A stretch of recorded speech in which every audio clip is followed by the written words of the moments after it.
Hey there everyone, and welcome to our first lesson in this new unit. This new unit is going to be all about geometry, and today specifically we're going to be talking about adjacent and vertical angles. So our I can statement today is, I can identify and solve problems using adjacent, let's see if we can spell that right, ADJACENT, like that, adjacent, and vertical, that one can be a little tricky too, VERTI, make sure you do CAL. Adjacent and vertical angles. Okay, so quick warm-up question. What do you know about geometry? In geometry in the past, you've probably learned about points, I'm guessing. Maybe learned about lines, learned about angles, shapes, things like that, right? All of that is under the category of geometry. Now, what does the word geometry mean in terms of its roots? Geometry means earth measure. Geo is the root for earth, so that's kind of cool. And there's a lot of things on the earth and in the earth that we can measure with geometry. So it's a good name. Let's keep going. When working with geometry, we need to make sure we understand the notation and the vocabulary. There's a lot of words we use with geometry. Vocabulary. So we need to know what all the words mean. Otherwise, how are we supposed to understand it, right? So in this page, we're going to go over quite a few of these words. First of all, we usually name points using capital letters. Capital letters. Okay, so like here, you have your capital letters for all of these points. Now, 2 points can define a line. This is a line because it has the arrow going both directions, right? Do you remember what this one's called? With the arrow going one way, we have a ray, right? And then here, where there's no arrows, this is a segment or a line segment, either way. Okay, awesome. You probably know what this is too, where you have these two rays kind of stuck together here at point A. This defines an angle. So 3 points can define an angle. And we're going to be talking about angles a whole lot today. So let's keep going here. It says, to make things consistent, we need a standard way to label and measure angles. Oh, I almost forgot. When we were talking about the lines and all this stuff, with line AB, that's what you would call this, line AB. Do you remember how you would write that? We would do it like this, where you have A, B, and then you would write like a little line picture on top of there just to identify that AB is a line. It's similar with ray AB. You would do it like that, where you kind of draw a ray on top. And then segment AB would just be like this. Okay, so we kind of have some similar things going on with angles. See the little angle sign right here? It looks like a little angle. It's almost like a smushed L. So you could do it angle CAB, or you could call it angle BAC. They're both correct. You know what else is correct and easier? You could just call it angle A, making it as simple as possible. There's just one angle here at A in this case, so you could just call it angle in A.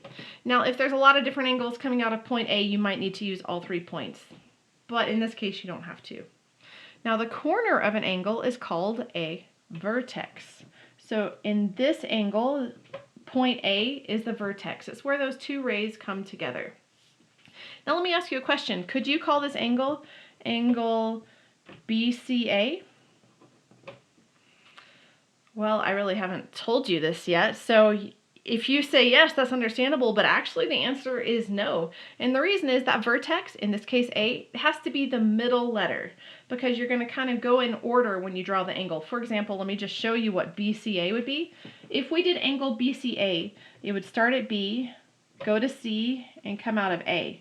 So angle BCA would actually be this one right here instead of what we're looking for, which is right here.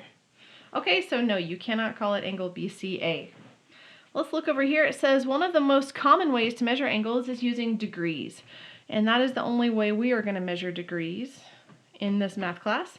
The symbol for degrees, just like if you were checking the temperature outside, is that little dot, that little open circle there. Okay, so a little more vocabulary coming your way. This is probably a review for the most part. What is an acute angle? It's an angle that measures less than 90 degrees. All right, what about a right angle? A right angle measures exactly 90 degrees. Do you know what a 90-degree angle looks like? It would be like a perfect L, like this guy right here. It's just like the one point of a square, perfectly square. Okay, keep on going. Let's do obtuse angle. An obtuse angle is an angle that measures more than 90 degrees. Okay, so acute is smaller than 90, obtuse is bigger than 90. Forgot my degrees there. There we go. What about a straight angle? A straight angle measures 180 degrees. Let's talk for a second what that means. So like you could have an angle like this, right? So this guy would be acute, right? So you have your vertex right there. What about an angle that looks like this? This one would be a right angle. It's exactly 90 degrees. Now you could have another angle that looks like this with your vertex right there. This one is bigger than 90 degrees, so this one is obtuse. But what if you stretched it all the way out until it just looked like a line? There's my vertex right there. See how it looks like a flat line? In this case, this angle is going to measure 180 degrees, and it would be called a straight angle. Okay, so let's look over here at some more examples. Examples, measure of angle A. You see this kind of italicized little m right here? That means the measure of it. So when you see this whole thing, this means the measure of angle A. So we're going to look here. Measure of angle A, it says right here what it is. It's going to be 20 degrees. And let's label that, in our minds. Is that acute, right? Obtuse, what is it? This is acute, right? Okay, good. And the measure of angle B now is going to be 127 degrees. What about that one? This one would be obtuse. Okay, cool. What about measure of angle C? Well, it has this little stair-step looking thing. And as a general rule, I don't want you to assume an angle is right. Always wait for the little stair-step thing to be written there. And when you see it, you know it's going to be 90 degrees. So this is a right angle. Okay, let's go to the next thing. Now, knowing about right angles and degree measures can help us understand some basic principles in geometry. For instance, how many degrees are on one side of a straight line? Okay, so we're going to use this little diagram. It doesn't have the stair-step thingies. I'm going to add them in because all of these are right angles. All 4 of them are. Okay, so we're going to kind of figure out how many degrees are on one side of a straight line using our little stair steps, using our right angles. So if the measure of this one is 90, and the measure of this one is also 90, well, what is the measure of just this straight line here? You could just take this angle and that angle and add them together. What are you going to get? 90 plus 90 equals 180. Now, what if we looked at it a different way? Just make sure it still works. What if we looked at this straight line here instead? Well, we know that this part of the angle, this straight line, this part of the line is 90. And then this part of it would also be 90. So in this case, you could still do 90 plus 90, and it's still going to equal 180. You could also do the same thing down here to find this angle, this whole angle. 90 plus 90, of course, still going to equal 180. So the moral of this story is the number of degrees in a straight line is always going to be 180. Okay? Now what about both sides together? And when we say both sides together, we mean like the whole deal, all the way around. You could even say how many degrees are in a circle. That would be 360. So kind of like when someone says do a 180 and you just turn the other way. Or if they say do a 360 and you're supposed to turn all the way around and then face the same way. Same idea as that. Now let's put some measurements over here. Let's say this is 100 degrees. I'm just kind of making that up. Now, could I figure out what the measurement of this angle over here is by using that 100? Well, sure I can. How am I going to do that? Well, I know that this is a straight line. I can see that it's a straight line. And I know that a straight line is going to contain 180 degrees total. So this 100 plus this mystery angle over here, they need to add up to 180. So I know that this one must equal 80. Do you see what I did there? Let's do it also on this other side. Now this one is also a perfect straight line right here. So this line will contain 180 degrees. We know that this portion of it is 80 degrees. So this portion of it, well, it has to add up with 80 to equal that total of 180. So 80 plus what equals 180? 100. Yep. Okay, let's do it one more time. Let's do this line again, except this time we're going to do the bottom side of it. Well, this angle plus this angle come together and make a straight line. So we know that this angle plus this angle equal 180 degrees. So 100 plus what equals 180? It's going to be 80 degrees there also. So that's one way you can kind of work your way around and figure out what some of the missing angles measure. Okay, let's keep going. We're going to come back to that in a second. We now need some additional vocabulary and the notation we will be using today. Okay, so adjacent angles. Do you guys know that word adjacent? It means like right next door to something. So my next door neighbor's house is adjacent to mine. Or your bedroom, if it shares a wall with your sibling's bedroom, then your bedrooms are adjacent.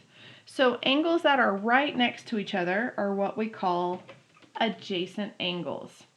And specifically, they have to share a side. So if I have this angle here, and I want to draw an angle adjacent to it, well, I'm going to borrow one of those sides. I'll borrow this side, and I'll draw another angle maybe right here. So see how this angle, boom, boom, boom, that angle, and this angle, they share this side. That's what makes them adjacent. Okay, next word, vertical angles. These are pairs of opposite angles made by two intersecting lines. I'll show you exactly what we're talking about here. Pairs of opposite angles made by two intersecting lines. So you see how these two lines intersect here? They form like an X and they intersect, right? So the ones opposite from each other, like these guys, those are vertical angles. There's another set in here also. These guys are also vertical angles because they are opposite from each other. So for vertical angles, you need these two lines to come together in like this X formation. I like to call it an X formation, but if you look at that, you could also think of it as a V and a V if that helps you remember vertical. V for vertical, right? So yeah, so in this angle and this angle would be vertical angles, and this angle and that angle would be vertical angles. Okay, we'll talk about that more. Let's keep going for now. We will use a lowercase letter to represent the measure of an angle. Guys, you don't have to worry about the uppercase, lowercase too much. That's just a little detail. I want you to focus mostly on remembering the adjacent and vertical stuff, okay? All right, cool. So let me see if I can fit this on the screen. Here we go, almost. Okay, that's getting better there. So for example 1A, it says name all the pairs of adjacent angles. And we're going to name them just using these letters. So let's see, what is adjacent to A? Well, remember that adjacent angles have to share a side of the angle. So we've got these two sides of angle A. It looks like B shares a side, right? So A and B are adjacent. What about B? What's adjacent to B besides A? C is, right? So B and C are adjacent. What about what's adjacent to C? D shares a wall, shares a side with angle C. So C and D are adjacent. And then finally D and A, they also share this side right here. So D and A are adjacent. Now A and C, you can see they share a vertex, right? But they don't share any sides. So A and C are not adjacent. Same with B and D, not adjacent. Now question 1B, name all the pairs of vertical angles. This is where we're going to go across, go opposite. You're going to have A and C, and you will also have B and D. Those are your vertical angles. All right, let's keep going. Next page of notes. So on example 2, it's asking us to name the relationship between angles A and B. So here, we kind of have a lot going on in this picture. We have an A here and a B here. Do we have two intersecting lines here? Yes. And here? Yes, we do. Do we have another line that's kind of put there just to distract us? Yes, I'm going to scribble it out just so that we can see it better. Okay, can you see it better now that these are opposite from each other? Within those intersecting lines, you have that X formation, right? So we have here, you see the V and the V, we have vertical angles. Okay, what about this one? Are they vertical or adjacent? Well, it looks like they share a side right here. So these guys are adjacent. All right, what about here? They definitely don't share a side, but it does look like there's this X formation. You have these two intersecting lines here, right? So these must be vertical because they are opposite from each other across from these intersecting lines. Across from each other within the intersecting lines. Okay, here. Do these angles share a side or are they opposite from each other? They share a side. This is the side right here that they share. So these guys are also adjacent. So part of the trick here is just ignoring the lines that aren't needed. Like here, you can ignore this line, right? Here you can ignore this line and this line. And here in the adjacent picture, you can actually ignore this part of the line if you want. So just make sure you're looking for the information that you really need. Okay, so now we have a thought question. Do you notice anything about vertical angles? Well, let's do some more vertical angles with numbers in them, not just looking at them, but also thinking about measurement. So what if I say this angle is 130 degrees? What's the measure of this one going to be? Well, remember this line contains a total of 180 degrees. So I know this one needs to be 50 because that plus that has to equal 180. Okay, now let's keep working our way around. This time we're going to use this line, which because it's a line, it also contains 180 degrees. So 50 plus what equals 180? 130. And if you want to use a calculator, totally fine here. Now let's keep working our way around. We're going to use this line again, which of course still contains 180 degrees. So this angle is 130. That means this angle has to be 50 so that these guys add up to 180. Okay, so maybe you see where I'm going with this. First of all, where are these vertical angles? They're here and they're here. What do you notice about these vertical angles? Are they the same measurement? And then what about over here with these vertical angles? Were they also the same measurement? Yeah, so vertical angles will always have the same measurement. They will be the same, however you want to say that. And then we have a good geometry term for that, which is congruent. Vertical angles are always congruent. And as you might know, congruent is the geometry word for equal. They're exactly the same. All right, cool. Just a few more examples. Now, yes, this is super important here. Example 3, we're finding the measurement of some missing angles here. So you're going to use whether they're vertical or maybe they're adjacent to figure out what the missing angle is. So here where there's just a letter, that's the one that we're figuring out. So we know this angle is 43 degrees, and then this one's a mystery. Well, are these angles maybe adjacent or are they maybe vertical? They are built on this X formation, right? And they're across from each other, so they are vertical. You don't really have to label it, but I find it's helpful. That means that B is going to be exactly the same as this measure here, which is 43. So it's kind of easy once you figure that out. You know that B equals 43 because these angles they're congruent. They have the same measurement. Okay, let's look at B now. This one's kind of different. Now B is adjacent to 96 and it's adjacent to the 209. So you have to use what you know. Remember when we did this over here and we figured out that if you go all the way around the circle, it was equal to 360 degrees. All the way around is going to be 360 degrees. I'm going to just draw that right here. If you go all the way around, it's 360 degrees. So you can use that knowledge and figure out that B plus 96 plus 209 equals 360. I like to write it as an equation, so that's what I'm going to do. B plus 96 plus 209 equals 360. And then, I'm going to use my calculator to make it easy. So I'm going to do 360 and then I'm going to subtract these numbers and it should tell me what B is equal to. So 360 minus 209 minus 96. It looks like B is equal to 55 degrees.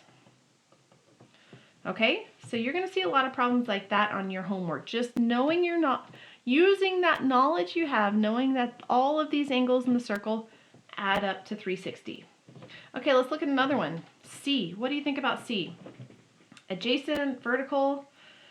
If you said vertical, that's right. Now they did try to trip you up. They gave you this extra line. I'm scribbling it out now. You don't have to scribble it out. I just want you to be able to see this X formation nice and clear. These two lines intersect and you have this angle across from this angle That means they're vertical angles, which means they are congruent. So I know that B equals 90.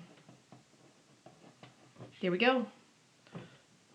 Okay, part D, this is our last example. This one is a lot like B. So you're going to use the fact that that whole circle equals 360 degrees. So we know that B, this measure here, plus this measure here, plus this measure here, they all added together are going to equal 360. So I'm just going to write that down. B plus, here we have 127, 127 plus 205 equals that 360. And then I'll use my calculator to figure the rest out. So I'll just do 360 and I'll subtract 127 and I'll subtract 205. Now if you want to combine these first and then subtract them, you can. Both ways work for sure. And we get B equals 28 degrees. Okay, so let's take a quick overview of your assignment. On the first page, all you're going to do is name the relationship. So you've got two choices. It could be vertical or it could be adjacent. And that is all that you do on the first page. You can write V and A. That's totally fine with me. Now on the second page, you're actually going to need to find the measures. So you're going to have to decide, well, can I use vertical angles? And just say, like in this case, you see how they're vertical angles? So you know B is going to be equal to 90. Those are going to be your quick ones. Or do I need to do a little bit more math, like maybe where you have the whole circle and the angles add up to 360? So figure out which method you need to use. Let me look over it really quick. You're going to have a lot of vertical angles and you're going to have a lot of the circle ones. Yeah, everything on this page falls into those two categories. So either use vertical angles or you use the whole circle equaling 360. If you have any questions, let me know. Thanks so much for watching and I'll see you guys next time. Bye. Try that again. Bye.